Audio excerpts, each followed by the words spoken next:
What is up, everyone? Circon Flex here, guys. Advent calendar day is 16, and today it is the Patriot, or well, it is without the cabo, so it's the T26 E5. And you can see here from 2017 where they both came out. It came out first as a Patriot and way later as the uncamouflaged version. So it's gonna set you back about 54 euros. Same, how do you say it? The same package as always. 5,000 gold, 3,000 lol. 30 days of premium account, medium tank gun remember, ventilation, burst steps, and a hashtag tanko let's now. What the? Okay. I've never seen this guy before, I'm pretty sure. But hey, looks pretty cool. And of course, the 40 missions. 9,700 gold in the in-game store. So for those who have bought the loot box or whatever, or you just have gold laying around because of something else, it's going to be a 9,700, which would be roughly 35 bucks. So this sits between in the, well, quote-unquote cheap ones and the expensive tanks at tier 8. And what are you going to get for it? Well, an American Premium Heavy Tank, 2100 DPM, 2.21 aim time, 0.36 dispersion. These are excellent stats. 1,000 shell velocity because it has APCR standard and a special ammo. The standard ammo is 230 pen, which is really, really nice.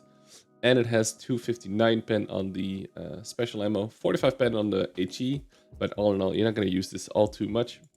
So it's like maybe not even worth it, but it carries a lot of ammo. It carries 70. And yeah, you can do a potential of almost 17k. Anyway, it would go 40 kilometers an hour, 15 power to weight, 31 tank traverse, and decent terrain resistances. 10 degrees of gun depression, good old American gun depression of 10. 390 view range base, which is really, really nice. Hull armor of 152, and absolutely no side armor at only 76. And the turret is 190 and 14.3, and even a 127 in the back. 20% fire, and that's about it for the stats. Now, if you take a look at the armor, it is just really freaking good. Like, even the cupola is not even that weak, and it's pretty tiny, and the more gun depression you use, the less you see it, all the way to you don't see it, and you can go do absolutely nothing against a tank like this when it's all down. It's an ultra safe hold down tank. You will be needing to be mindful of the sights, because it goes only from 100 from about like this way, and definitely in the back as well.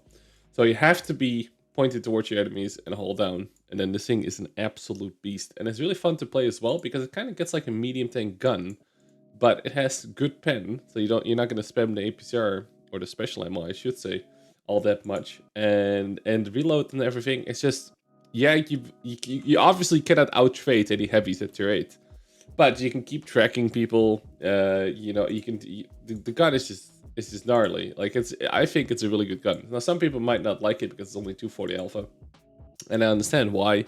But personally, I like this tank so much that back in the day, after I already free marked the Patriot and this thing came out as an E5, I free marked the E5 as well. And that's something I have not done with a lot of tanks. Hell, it might only be the only one so far. That's how much I liked it.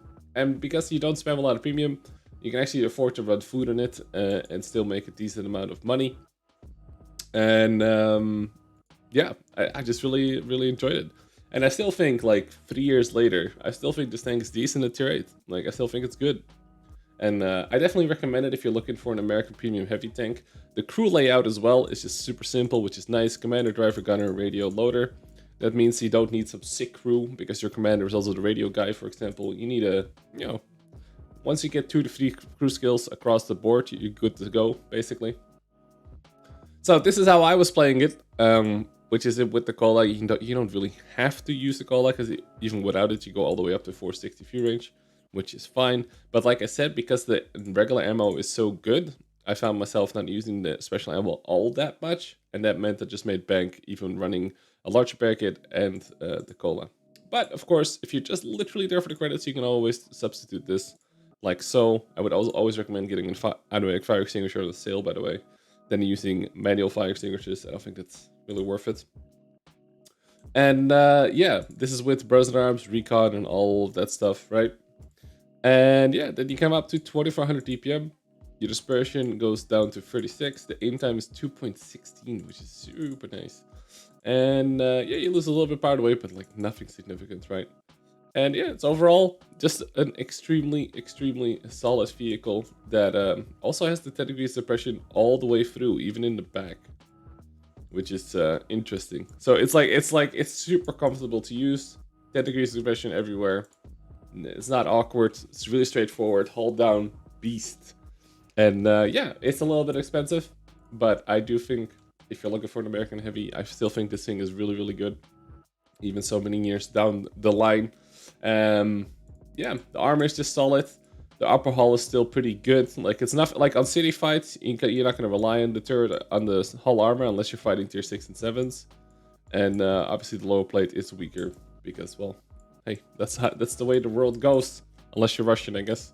And yeah, on that note, thanks a lot for tuning in. And I'll see you guys on the next video. See you guys tomorrow for day 17. Peace out, boys.